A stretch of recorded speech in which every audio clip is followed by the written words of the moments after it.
Berlin, a city of refinement and regret, and at its heart, an island devoted to museums with secrets dark and strange. An Egyptian queen's mysterious beauty, a deadly Viking misadventure, the magic of a wizard's hat, and a sacred altar bent to the cause of evil. Secrets hidden in plain sight inside the Berlin Island Museums.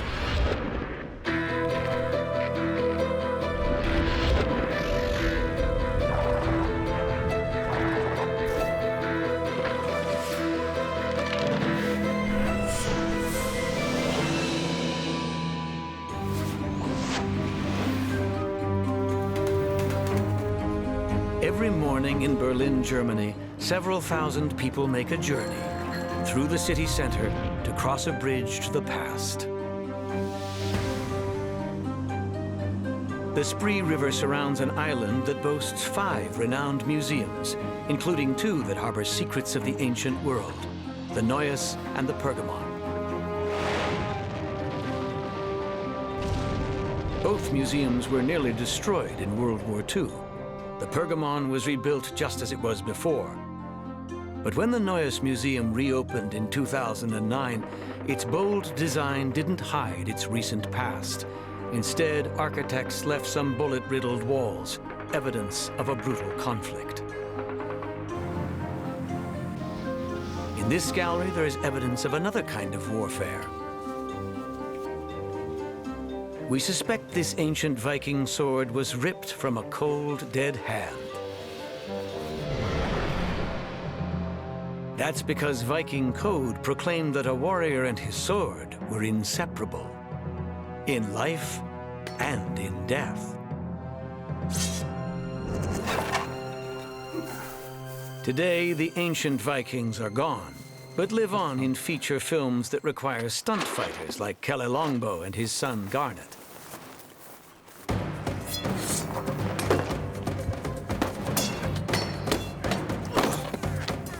Like real Vikings, these men know what they like in a sword. Sharp as hell, flexible, well-balanced, and made of good steel. So it will cut perfectly through flesh. The Vikings claimed that their swords were indestructible. But there is a mystery about them that confounds historians. They are often discovered shattered into pieces. If they were so mighty, why did so many break? That is our museum's secret. We begin our investigation with a closer look at the museum's sword. On one side, letters spell out the word Ulfbert. It is a word historians often see on broken Viking swords. During their forays on the coasts of Europe, Vikings often sailed down the Rhine to buy swords made in German foundries, including one called Ulfbert. This modern foundry specializes in recreating ancient weapons. Here we hope to discover why Ulfbert's swords were prone to shatter. So we ask swordsmith Jens Nettlich. But what he says surprises us. An Ulfbert sword was the Rolex, the Mercedes under the medieval time. If you hit flesh, it's no problem to get inside. It was almost impossible that it breaks. We asked Jens to prove that swords really are strong when made the Ulfbert way. The first act is to have different types of steel. So you need weak or soft and hard metal. The combination can produce steel hard enough to take a sharp edge, but flexible enough to prevent shattering on impact. The key is to create a blade that contains just the right amount of carbon. This involves a lot of pounding to combine the metals, reheating in a coal fire, and twisting to get the molecular structure just right. There are so many steps in work for making a sword that in each step of them could get a failure inside, somewhere. Jens is confident that the way he forges steel today is very similar to the method of the Ulfbert swordsmiths. It's done.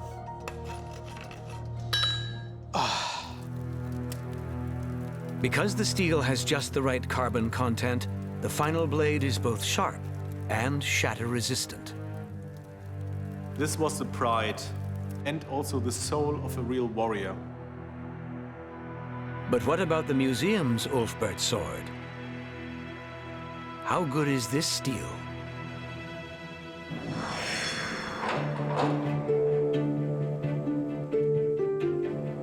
Not far from the museum is a lab for testing the chemistry of ancient artifacts. Here the sword was subjected to molecular analysis and an X-ray that reveals the physical structure of the metal. Conservation expert Dr. Hermann Born shares the results. It contained 0.6% carbon, which indicates a really good steel for a sword blade. But if Ulfbert swords were so good, why did so many shatter? It turns out, not all 11th century weapons merchants were on the up and up. Some sold swords with the Ulfbert name that were really made by someone else. The name Ulfbert was a quality brand. And of course, the people knew this, and they tried to imitate it. But the imitations lacked the strong steel created through labor-intensive effort. Metal went straight from the fire to its final form. A weak knockoff can look just like a strong sword made the Ulfbert way. At the right price, and with the famous Ulfbert brand name, an unsuspecting Viking might well buy it. To find out what the deception would cost him, we will put these two swords to a practical test. One is Ulfbert quality, the other is not. Keller will test their cutting power. We haven't told him which blade is which.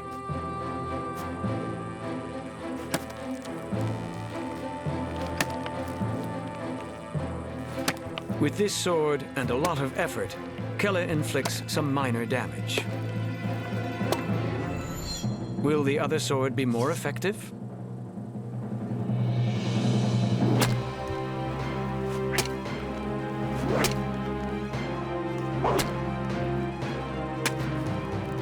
If you're thinking this sword was made the Ulfbert way,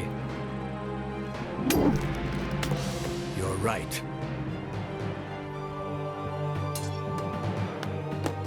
But in combat, you can't cut anything until you get through your opponent's defenses. The first blows are likely to be steel on steel. And that's when a Viking will discover whether his sword is strong or not.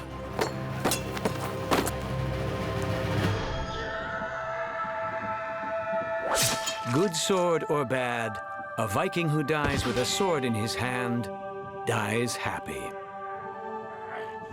This was the key to go after his death to Valhalla, the Hall of the Death.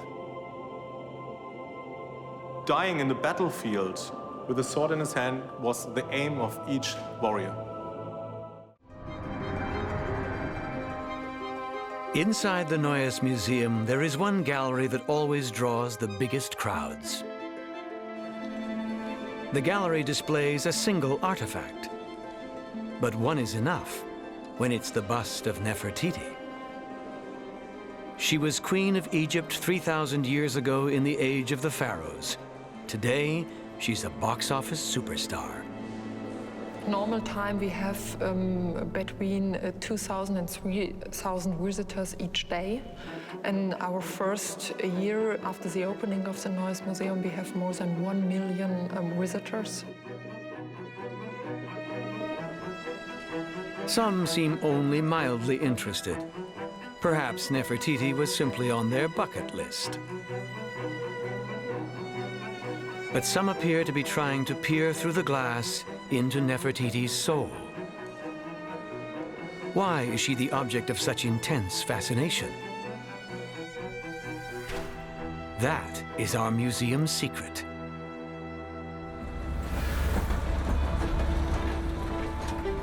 Our investigation begins a short tram ride from the museum on the outskirts of Berlin.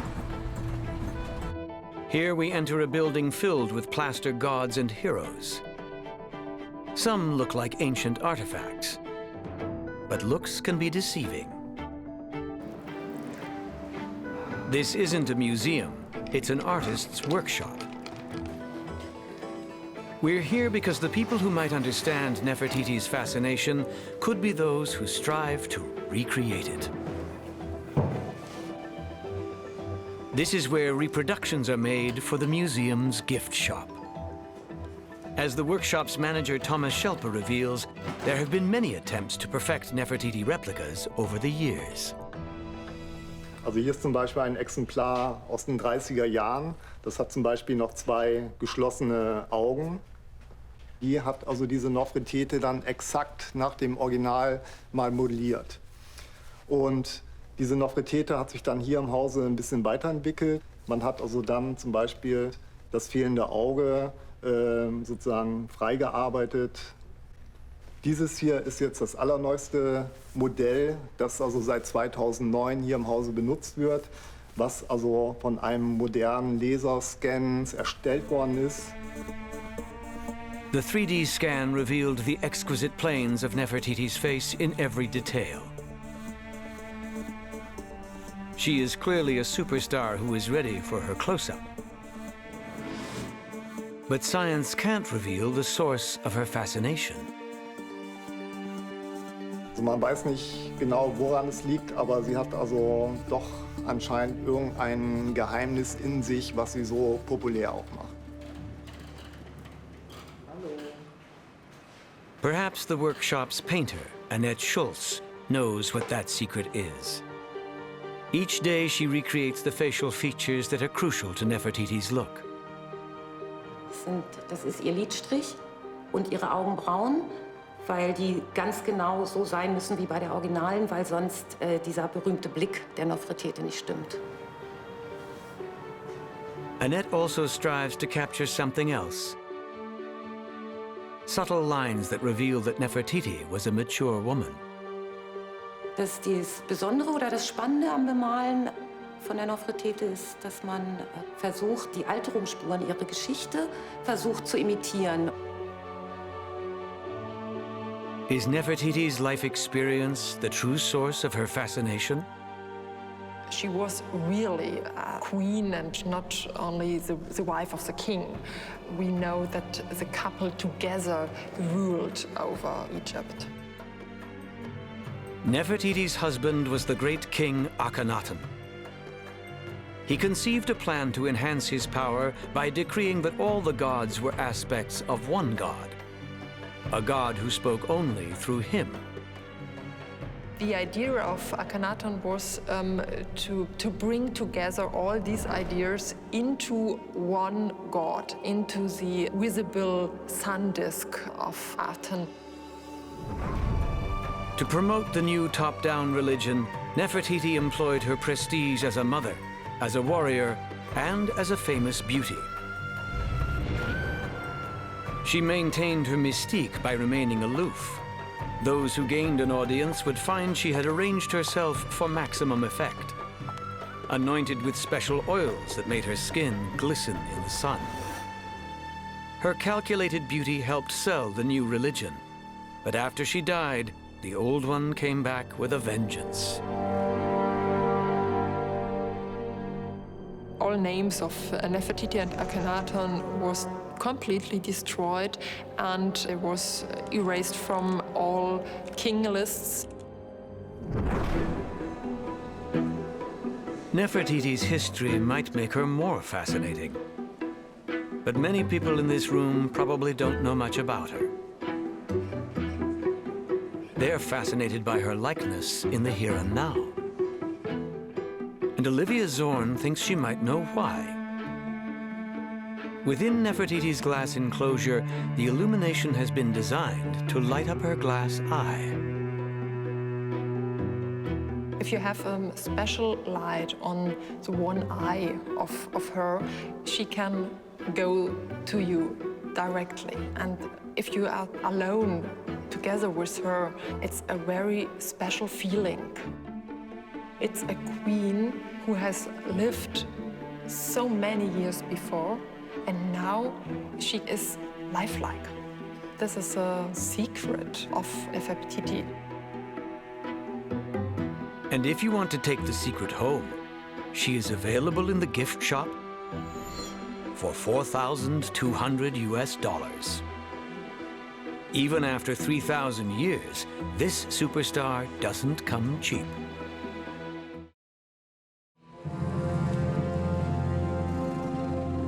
Berlin's Museum Island is for those who love the past. But the past can be a dangerous thing in the hands of those who use it in the cause of evil. And that is especially true of what lies beneath this glass roof, an ancient artifact so large that an entire building was constructed to contain it. It was unearthed in 1865 by a German archaeologist in the ruins of an ancient Greek city called Pergamon. And today it fills a hall 6 stories high with the area of a football field. It is known as the Pergamon Altar. This is certainly a monument celebrating the cultural ambitions of the Pergamon kings, who really wanted to make Pergamon into a second Athens. Their ambitions are carved into the altar's walls, in battle scenes of primordial giants defeated by the mighty gods of Olympus. It's the absolute summit of achievement in Greek relief sculpture. And if we consider the altar's original hilltop setting, it seems that the builders intended it to be a place of power. There is none with such a spectacular setting. The view you had from the monumental staircase towards the surrounding mountains, and especially towards the Mediterranean, which is roughly 30 kilometers away, with the port of Pergamon, which you could see, the city of Elaia. You could see the ships approaching the harbor. What is the power of the Pergamon altar? That is our museum's secret. We begin our investigation by climbing the stairs. At the top, we discover a feeling of exhilaration. Looking down, one feels almost like a god.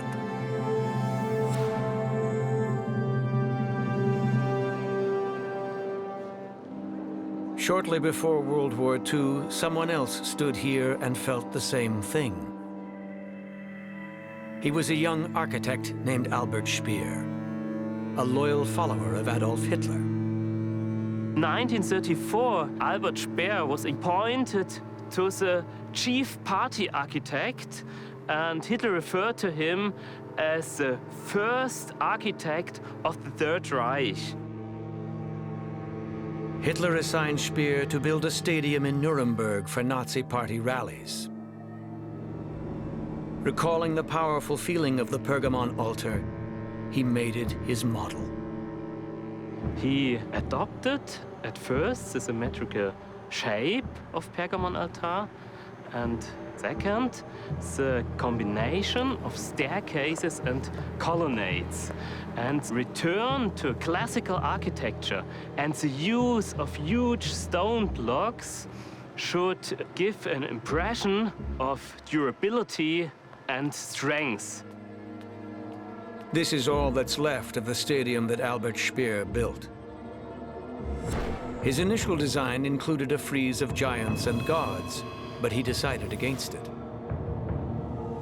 Albert Speer modified the ancient model. He waived the relief of gods, and he smoothed the whole structure. because in Nazi Germany there was only one god, the Führer. And this was the result. He created a structure of enormous scale to impress the people, and he extended the central part to express the leadership principle as a main principle of Nazi ideology. At this podium, as he looked down on a massive crowd, Adolf Hitler proclaimed that the Third Reich would last for 1,000 years. Wir stehen fest zusammen für unser Deutschland. Sie steht fest, so wie dieser Block hier. When you are here together with 100,000 of people, you feel superiority. You are a part of a strong and powerful nation. And this is the effect Speer intended in creating this architecture.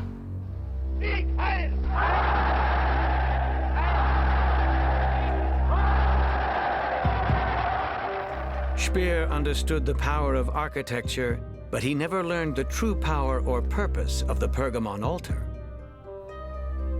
Speer thought the structure in the museum was the entire original altar, but it isn't. In reality, there was a large raised platform beyond the stairs, open to the heavens. Speer also didn't know that when the altar was built, the hilltop complex already had an amphitheater for speech-making. So what was the altar's purpose? Today, historians believe it was built not long after the city was attacked by an army of Gauls. Though outnumbered, the citizens of Pergamon rallied to defeat them. Their victories, the victories of the Pergamon kings, were celebrated with many votive offerings, and that this is one aspect of the altar, to be a monumental votive offering to Zeus and Athena in thanksgiving for, saving the city from the Gauls. Very lavish sacrifices were usual on specific festivals.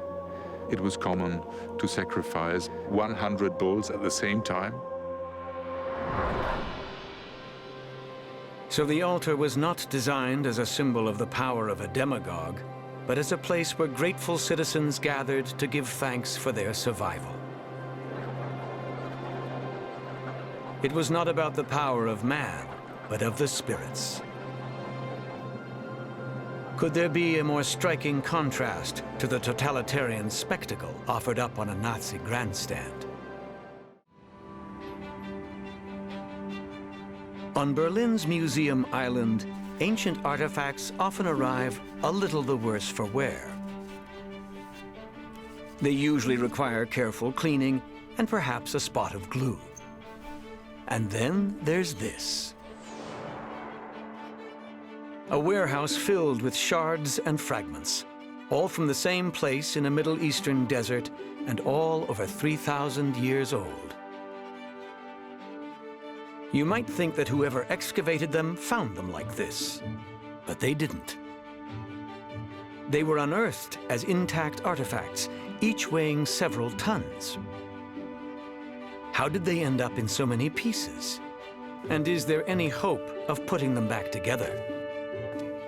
Those are our museum secrets. Our story begins in 1899 with a wealthy young Berliner named Max von Oppenheim. He moved to Cairo to take a diplomatic post, but was soon bored with his job. Like his contemporary Lawrence of Arabia, Max developed a love of Arab culture and a dream to seek adventure as a relic hunter. In nearby Syria, he embarked on a dangerous expedition to the headwaters of the river Kabur. Among the Bedouins, he heard astonishing tales of monoliths beneath the desert sands. Max wanted to believe.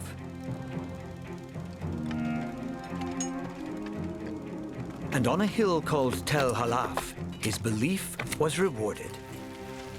He unearthed a strange stone statue, half human and half inhuman.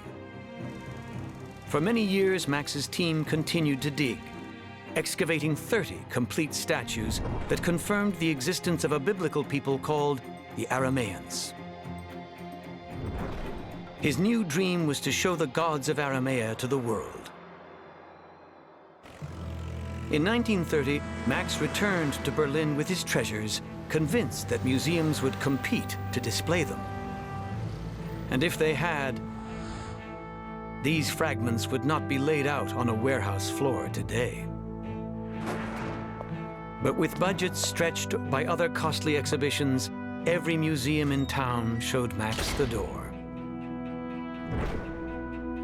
Not one to be thwarted, he renovated a former iron foundry into a private museum.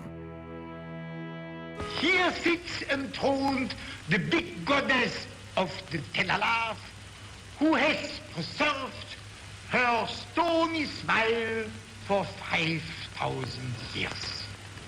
I would enjoy it immensely if once I would be able to show you in person my Tel Halaf Museum in Bern. But then came World War II. On a November night in 1943, an Allied bombing raid struck Berlin, and the Tel Halaf Museum was hit.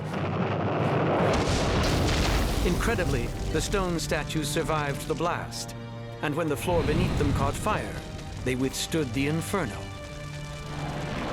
Fire crews arrived to put out the blaze, and as cold water made contact with hot stone, the statues exploded.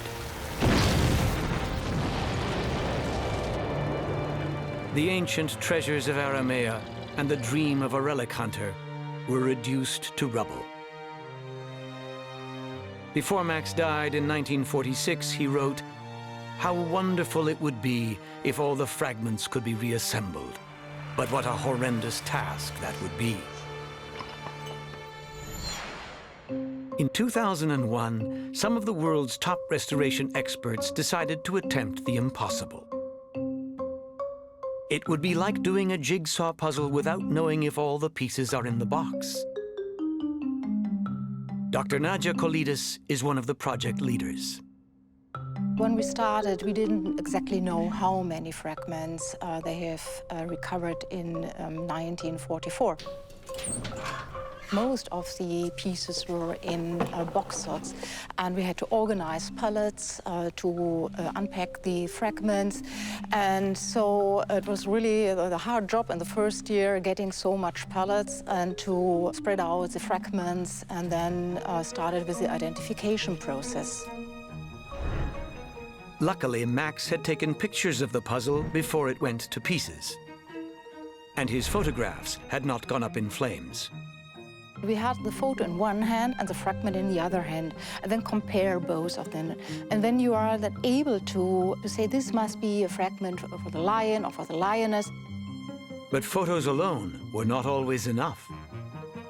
Sometimes you have fragments which are so hard to identify because you said it must belong to this sculpture, and you try and try and try. When matching pieces are identified, some require special fittings to hold them in place. And most require careful application of special glue and cement to fuse the shards of ancient stone. Some fragments weigh over a ton, while others are as small as a fingernail. The puzzle pieces went together one by one. And after 9 years of painstaking effort, the restoration team transported the statues to a public gallery. Today, the public is once again invited to meet the gods of Aramea. Though Max von Oppenheim didn't live to see it, sometimes Nadja feels his presence. Where I discovered to I believe during the years here, there are so many situations that I thought it must be Max von Oppenheim who look from the sky, what are they doing here, and help us with, what is the intuition, or with the feeling, with something like this. Yes. But it's not for the camera, it's not for television. The museum calls the exhibit The Rescued Gods of Tel Halaf. Max von Oppenheim's dream has been rescued too. In Berlin's Neues Museum, one gallery is devoted to a single artifact of solid gold. It looks a lot like a wizard's hat. Something straight out of a fairy tale. On the other side of the city lives this man, Manfred Boyachevsky. Manfred keeps bees, thousands of them. Manfred and the gold hat share a very special connection. That connection is our museum's secret. The hat is a masterpiece of the goldsmith's art. Its complexity led historians to believe it was made by a craftsman of the Middle Ages. But scientific dating methods prove that it was made 3,000 years ago, during the Bronze Age.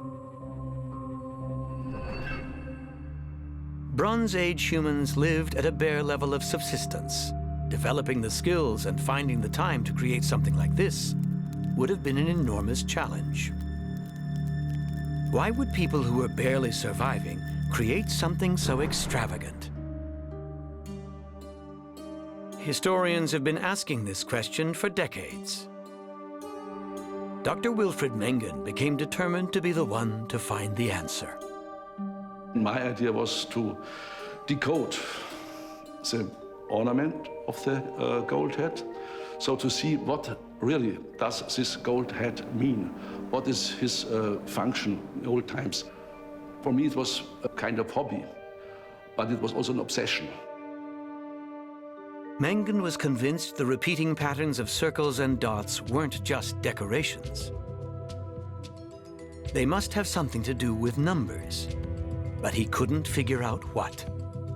I woke up in the night and was counting, adding up, counting. 77.5 doesn't have nothing, but 365, 177, and so on and so on.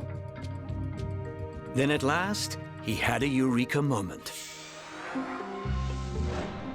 He counted down the number of rows and the rings around each symbol, and discovered two remarkable numbers, 365 and 354. Then it was clear, we have the sun here and the moon here. Dr. Mengen had discovered that the gold hat is a kind of calendar. The ornamentation accurately predicts the cycles of the sun and moon over a period of 19 years. But Dr. Mengen had only solved part of the puzzle. He knew what the symbols meant, but why were the cycles of the sun and moon so important to Bronze Age humans that they expended such great effort to inscribe them on a gold hat? For the answer, we return to Manfred's Berlin rooftop and his bees, because Manfred uses Bronze Age methods to keep his bees healthy and productive. You can kiss him.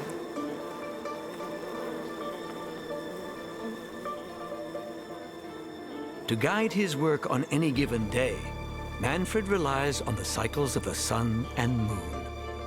Und die Pflanzen sowohl abhängig sind vom solaren Kalender als auch wahrscheinlich vom Mondkalender, sind die Bienen indirekt abhängig vom solaren und vom Mondkalender. One day in the solar cycle is particularly important for honey production. Das ist die Zeit der Sommersonnenwende. Zu dieser Zeit haben die Bienen ihr Maximum an Volksstärke erreicht. Maximum bees means maximum honey. In some ancient cultures, the summer solstice was called the honeymoon, as it was the best time to harvest honey from bees. Today, many farmers rely on modern calendars of sun and moon to tell them when to plant and when to harvest. Dr. Mengen thinks a Bronze Age human provided the same vital information by observing the solar and lunar cycles and inscribing them onto a gold hat. And someone very special in their community used the gold hat to show them how to do it. You can say it like this. This is a sorcerer who tells the community something interesting. He has a secret knowledge about things that a normal man cannot think about. And so you can say these hats have been the hats of wizards.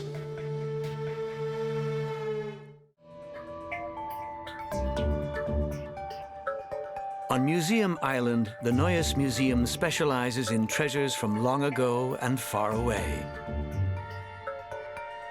Every gallery displays artifacts that are at least 1,000 years old. But here, there is one exception to the rule.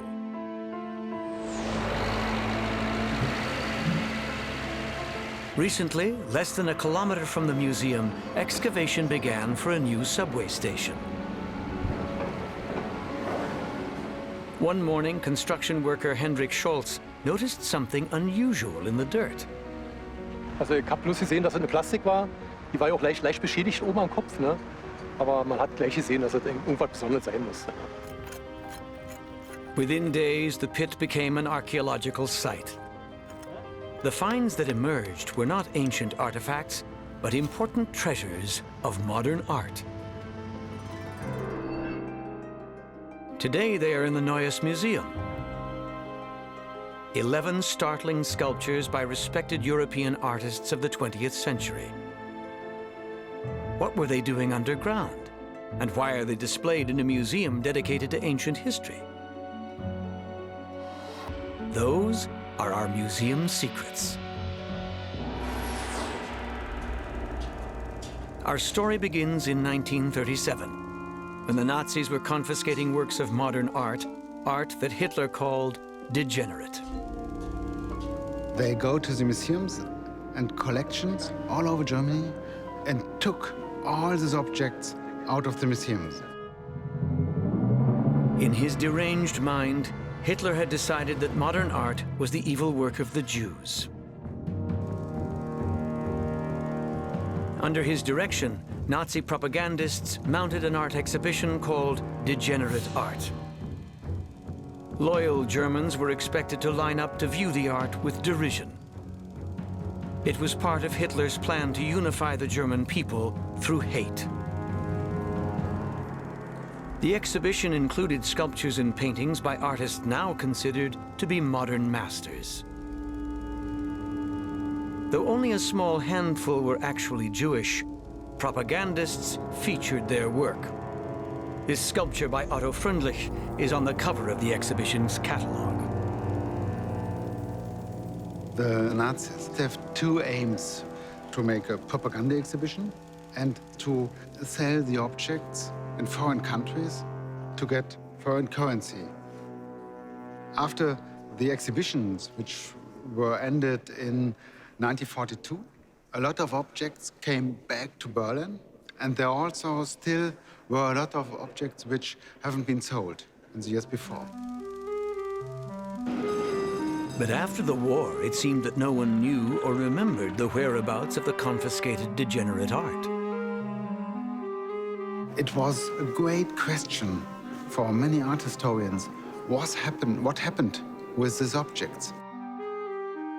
Recently, a researcher discovered a clue in a wartime letter from the Nazi Ministry of Propaganda.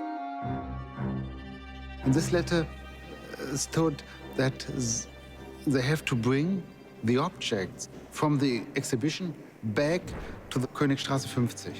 So this is a very important letter. It was something like an official storage in this house. In 1944, Allied bombs ignited a firestorm on Königstrasse. Untold lives were lost. Nearly every nearby building was destroyed, except for Berlin's City Hall. And that's why 66 years later, 11 statues lay beneath the earth, waiting to be discovered.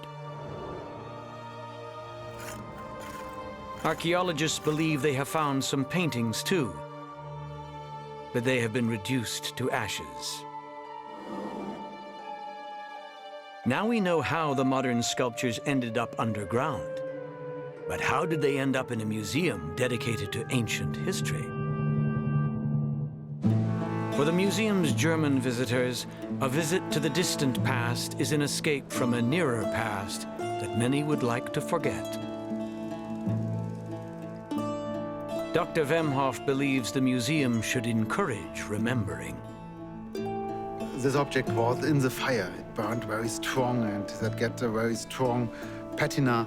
And so it was really signed from the war and signed from the history.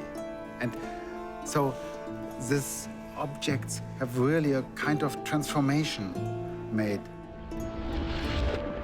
They are not only art, they also tell us something about an important, dark part of the German history.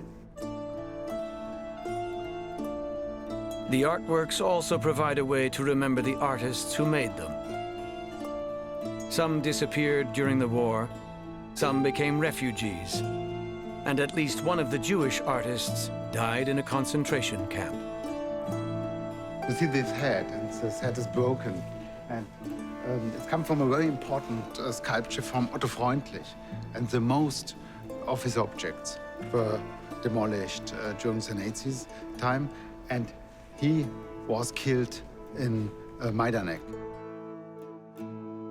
If you look to the picture from Otto Freundlich, you can see that this could be a self-portrait of him.